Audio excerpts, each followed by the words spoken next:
And this week I am joined by Graham Jordan, who has just finished his 12 weeks in level 1 of the Backing Charge Blueprint. So what we're going to do is we're going to just have a little chat, see why he decided to get involved, how he got on, what his process was like in 12 weeks, and what he's achieved, and what the future holds for him as well. So before we get into all of that, Graham, I'd just like you just to introduce yourself, who you are, where you are from, and what do you do? Yeah, thanks, Adam. Yes, my name's Graham Jordan. I'm from Ipswich in Suffolk in the UK, in case there's anyone further afield. And I am a business development manager, work with great company called St James's Place. And yeah, really happy to be here and having a chat, mate. Nice. So again, as always, if anyone is watching, please just put a hi in the comments. Also, if you've got any questions for myself or Graham, if there's any questions that you want to ask Graham directly, please just pop them in the chat box, in the comments, and we'll do our best to answer those. So, Graham, let's rewind a few months, right? Where were you? Why did you decide to reach out?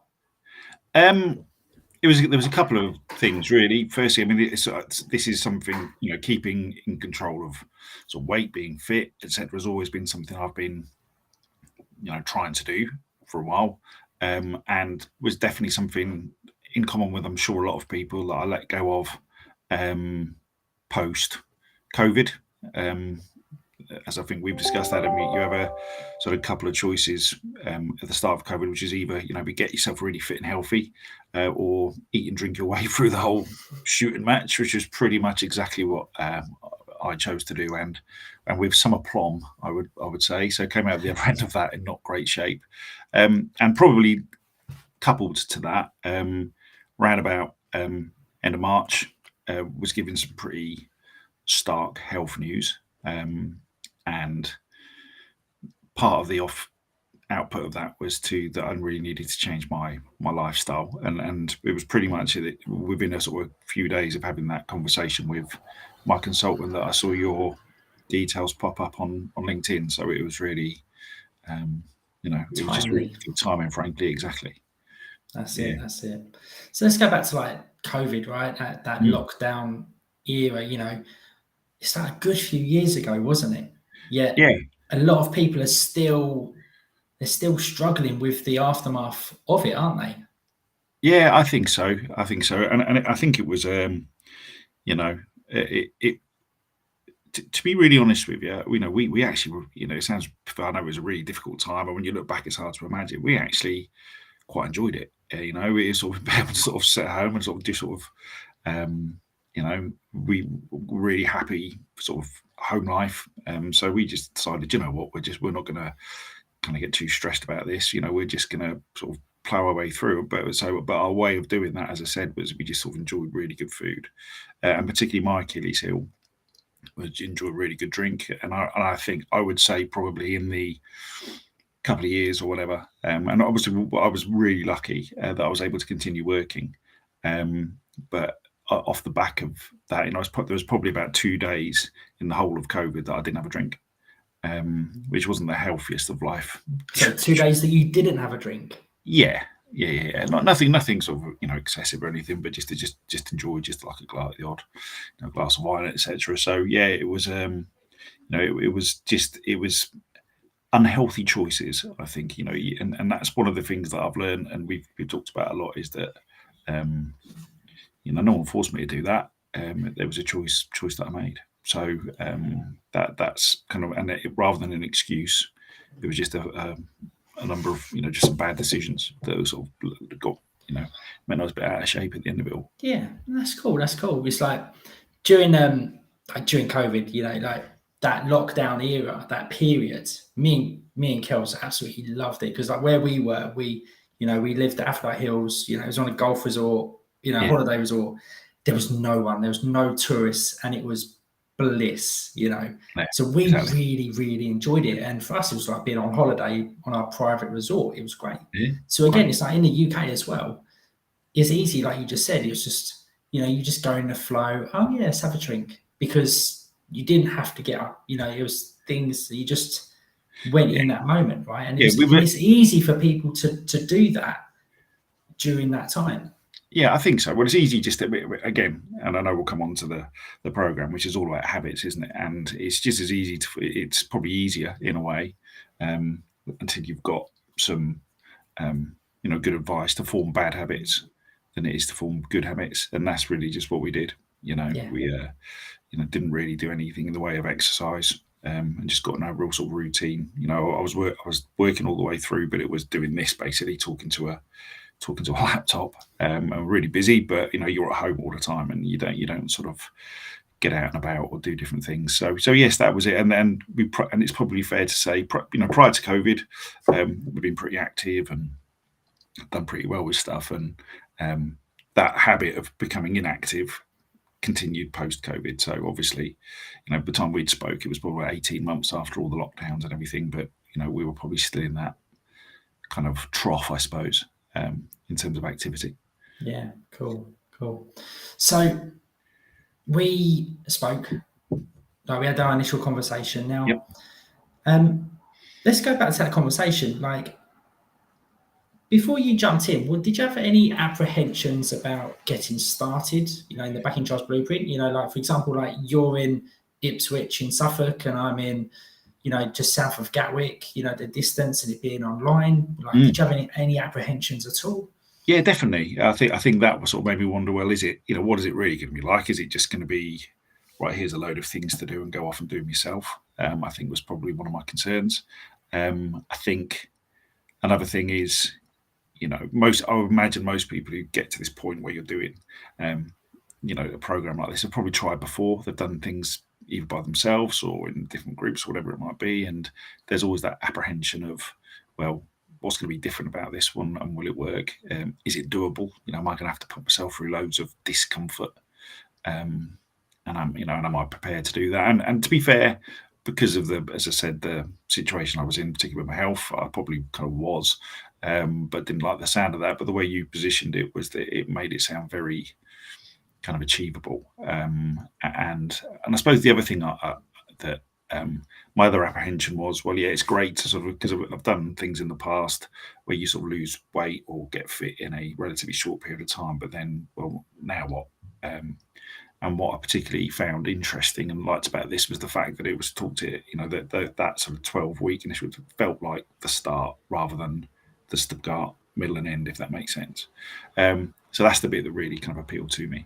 And I suppose the other thing, as I said, was the other apprehension was, I've never, the investment that you make when you do this sort of financially, I've never made that kind of investment in myself for my health or, or from a managing my mind perspective. So yeah, it was a bit of a something I've never done before. So I guess the apprehension that comes with that type of thing, I guess. Yeah. Oh, there's quite a few things there. Like, I didn't realise that you had so many things, but fair play to you. You decided to jump straight in. Yeah, that all happened in about 30 seconds, Adam. I get through these things really quickly. Yeah, that's it. No, that's good. That's good, right? I was like, wow. I was like, anything else? Yeah, cool. I didn't realise that. Cool. So look, we jumped in, and you decided to get started in the Back in Charge Blueprint, which was great. And then, like what happened? How was your journey in it? Because it wasn't plain sailing, like it wasn't straightforward. How was your journey? Like, what happened? Yeah, so the health thing I was referring to was I was told back in sort of, I think it was late April, that I had bowel cancer, which was obviously a bit of a shock to the system. And at the same time, obviously that I needed, my BMI was high, I needed to lose weight and that type of thing. I was really lucky that from that initial conversation with the consultant when he did the sort of check to say and said it was bowel cancer, everything, all the sort of subsequent checks and procedures I had, it kind of rode back from there, and turned out not to be bowel cancer, but a really sort of near miss. But what that meant was that around about sort of 4 or 5 weeks into the program, I had to have surgery to remove the main bit that was causing them concern. So the symptoms that I was getting prior to that meant that I couldn't really do much in the way of kind of some of the workouts and that kind of thing. And it was sort of preventing me from sleeping quite a lot. But obviously after the surgery, for another sort of 3 or 4 weeks after that, I could hardly kind of walk really, let alone sort of do kind of the exercise. But so yeah, that was probably the biggest thing that sort of cropped up. And then as you know, sort of within about a week or two of me having that surgery, my mother had a significant health issue, and even though I was meant to be recovering, I had to then help her take her into hospital, etc., which and was touch and go for sort of a week or two. So there was a bit, and there was a little bit of me, and we had the conversation, as I'm sure you remember, Adam, where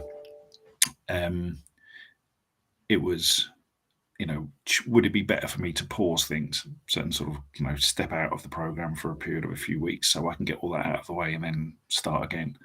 And we had a great conversation about that, and you were really supportive. I didn't feel, we sort of chatted it through, and you said, if that's what you want to do, that's absolutely fine, and well, we can do that, and that's no problem. But what would you really want to do, or something along those lines, and I arrived at the decision with your support, but I know you'd have been equally supportive if I'd made the other decision to carry on with it and see it through. And the reason I decided to do that was because, like I was describing with COVID and various things in the past, I have let things throw me off track fairly easily when I've been trying to get in shape. It hasn't taken all that much to throw me, I'll do it another day kind of thing. And I think, the news that I got in April, but also just I know that I want to break this habit. I want to break this habit of letting things throw me off track. So I figured that if I could sort of see it through, stick with it, and against the backdrop of all that going on, then that's a really good step and really good sort of new habit to get into. Of I've always been a fairly resilient character, but just to show a bit of additional resilience, related to this, I thought would be really, really good, and that's what I did. Yeah, that's the thing, right? There was quite a few, like, not curveballs, like they're massive. They're like bowling balls coming at you, like, really, aren't they? They're massive, things that for a lot of people could be life changing. Yeah. Well, yeah. And it's not like something you can just brush off. The conversations that you had with your consultant, the potential bowel cancer, and then the thing, like the incident with your mum as well. These are very significant things, but then you still manage to show that resilience this time and do it. Yeah, and I'm conscious, and but the other thing I'm conscious that there are some people who get that type of news and it doesn't turn out so well. So, I was really sort of keen to sort of really see the positive in that and see it as the warning. I guess most people who look at this are probably from a similar stage of life that I'm at, sort of late 40s, early 50s. You kind of think, well, I'm not going to get too many more chances to sort of get myself in the right shape. And I've sort of taken it as the warning shot across the bows that it probably was. As I said, I think it was, in my mind, I think it was some of those sort of lifestyle choices I made in the past that probably led to that, what probably was the start of that condition, which I was really lucky, feel incredibly lucky to have caught it in that time. So I'm trying to then use that momentum and sort of turn things around a little bit from a health perspective, and even the name of the program, Back in Charge, just take that control over that type of thing, as opposed to just go with the flow, being at the mercy of your instincts, which obviously wasn't turning out all that great for me as it turned out. No, like what you did was really, really good. Kels has just written in, love this, Graham, that shows true resilience, massive respect. Also that taking of your health is the best thing you can do, right? And that's the thing. Thanks, like having, like you said, that warning shot, for a lot of people that could be, fight or flight. You either, fight it like you have, go head on with it. But again, like we then still had that conversation a few weeks in, it was like that there where you could have just ran away and just hidden, because I remember we spoke about it afterwards. It's like, if you didn't decide to continue on then and had that break, okay, Do you think that you would have got back into it? Yeah, do you know what? I think I probably would, because this, as I say, that this recent experience has probably given me more, given me a lot more reason to sort of do something less than I've ever had in the past. And I've always thought I'll get around to it one day, but I think I would have sort of said, yeah, but you've still got that kind of ability to get thrown off track in you. So that would have what it would have probably have done. It would have probably kind of damaged my sort of confidence and belief that this will work in the long term. Yeah. So that's what I've got from sticking with it. I think is that actually, as you say, they were fairly, I guess, significant things. Again, I'm really conscious of the fact it's not as significant as what a lot of people have to deal with. But yeah, at the time felt fairly big. So yeah, I think it was definitely really feel like it was the right thing to do. Yeah, nice, cool. So come on in. So on the whole, how was your experience of the Back in Charge Blueprint? Yeah, great. I really enjoyed it. There was, there's the sort of what I really enjoyed about it was the simplicity of some of the stuff around, particularly with the food and the activity stuff. It's not complicated. You don't feel that there's not been at any point in the whole thing where I felt like I'm really going without anything, which definitely hasn't been the case when I've done things before where you spend your whole time really trying to deny yourself something you really want. So it hasn't felt like that. I really like the pace. I found the pace that it builds up really, comfortable to deal with.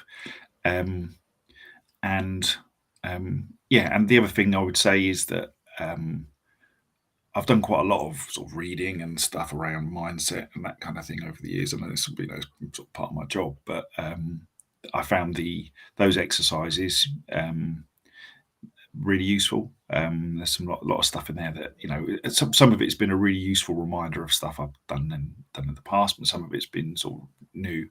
And I think the other thing is even if you have done that stuff in the past, your perspective changes all the way through life based on your experiences and everything. So yeah, it was a really useful part of it, which again is not something I've seen associated with like a health or weight loss program, to actually sort of try and really focus on your kind of why and what will happen if you don't, and that kind of stuff. Really, I think that I found that really helpful and really interesting. Nice, because that's like you say, a lot of the weight loss programs. It's you're being told what to cut out. Like you went on an all-inclusive holiday as well. Don't forget that, Graham. Went on two holidays. We had one to the Dordogne, which is the sort of one of the food capital of of the sort of centre of all the food stuff in France, and then an all-inclusive. But once again, and that was, and also was a little bit reluctant to start it before that, because I thought, well, that's going to throw it off course. But again, what I found was it's just bad choices, and we really enjoyed those. I had a great time. That's what you want. Yeah, really don't feel as though I missed out on anything, but just made, just really, because there were so many healthy choices to make with all the food, and that's just all I did. It was worked. Nice. Everything still went well. Perfect. And that's the thing, like you're showing real, true resilience with everything that happens, plus 2 holidays. We're at the back end of the program. We're having this conversation now. Yeah. It's like, so come on in. Like, what did you achieve? How much weight loss did you lose? What was your biggest wins of your time in level 1 of the Back in Charge program? Yeah, well, the biggest wins were, so despite the fact that I wasn't able to do really any significant exercise until the last sort of 3 weeks of it, with everything that went on, ended up losing 2 stone, which is great. I feel more energized, it's just really kind of made me feel sort of rebuilt my sort of confidence in it's just nice putting clothes on. I mean, there were suits that, as I think I told you previously, when I was putting them on, I had to put the belt on to stop them exploding, rather than hold the trousers up. But now I'm putting them on, and they're there. If I don't put them on, they'll kind of be really loose. So that's a really nice feeling. So yeah, that feels really good. And as I said, I'm still in that mindset that it is just the start of it. I don't feel, well, that's great. end of 12 weeks, I've lost 2 stone. Brilliant. It's worked. It feels like, well, that's a great start, but what next? It sort of set the platform for for moving forward, and that's the way I'm feeling about it, which which is a much nicer feeling than thinking, right, and just desperately trying not to go back to your old habit.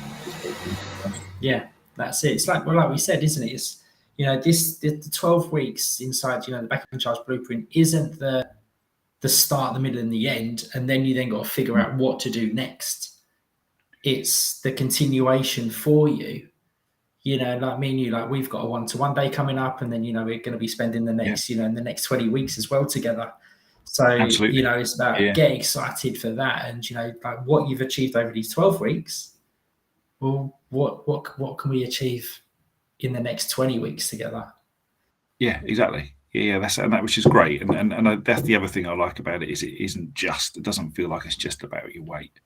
And I know that's the sort of the measurable output from it, but that it's more about helping you improve all facets of your life, which is something I've never had any external.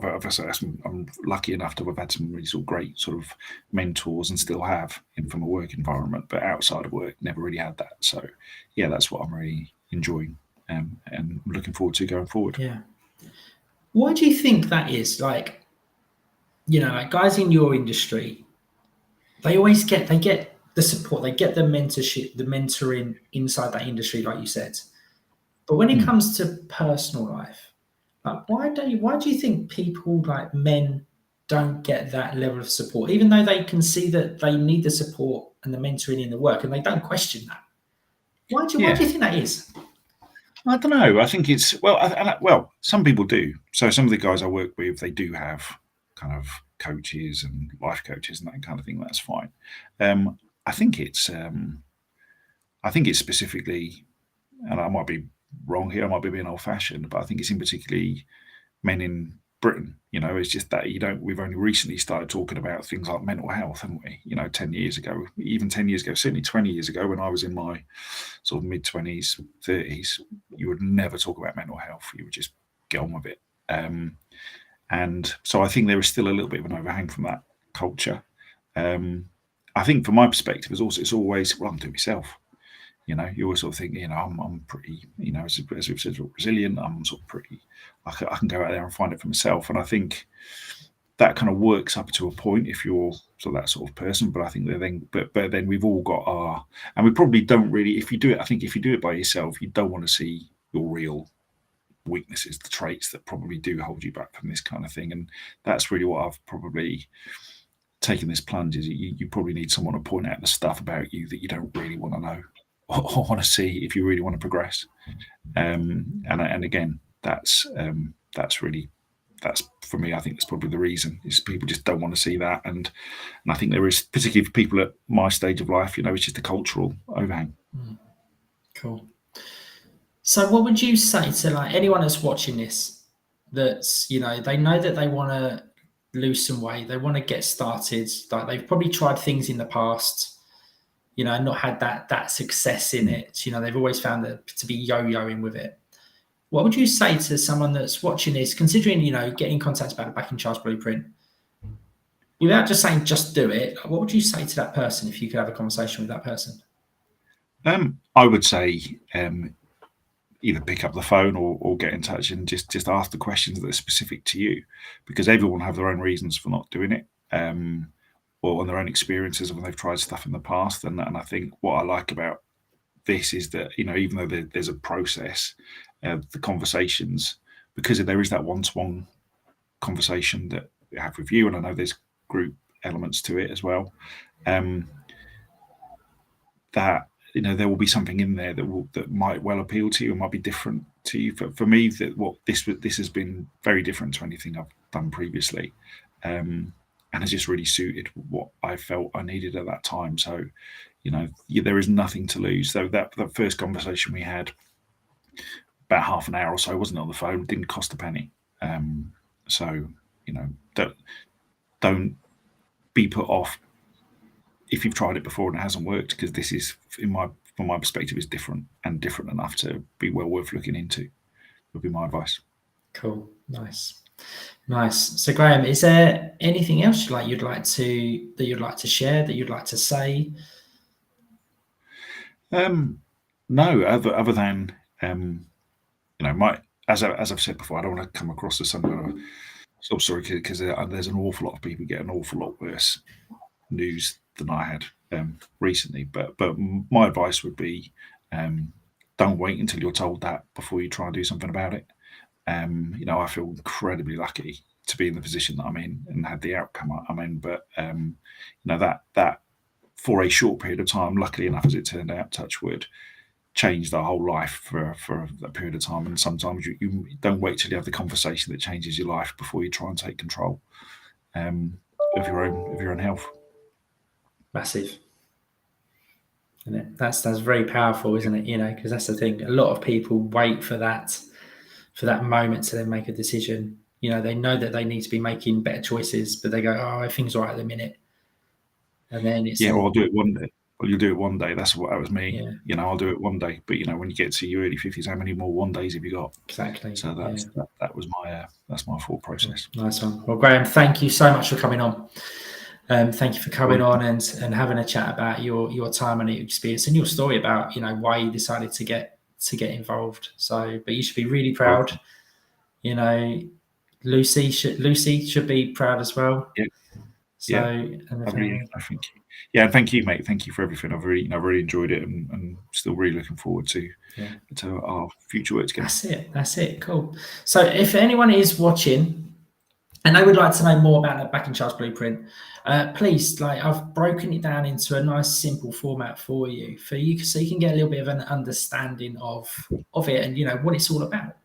So if you would like to find out some more information, please just send me a message with the words breakdown, and I'll be able to send that over to you, or just comment on the comments below in the comment section, and I can send it through as well. So again, Graham, thank you so much for joining me. Looking forward to our future work together, and have a good rest of your Friday. And you. Cheers.